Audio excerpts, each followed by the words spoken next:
Ya wis ben dinengke wae no. Iya. Rasa disauri wis. Iya.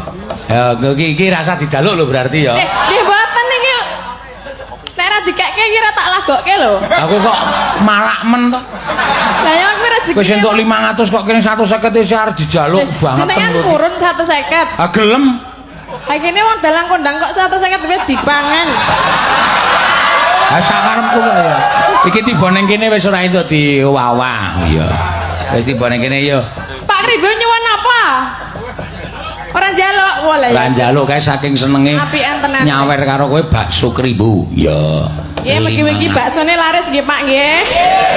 Ampun percaya nek ming dongane sindene ra mandi.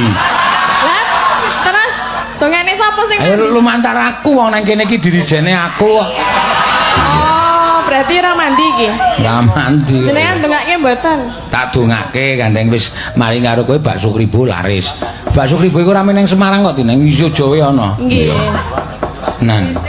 Bakso kribo yo ana ning Yojowe aku tau mampir mangan ning bakso kribo.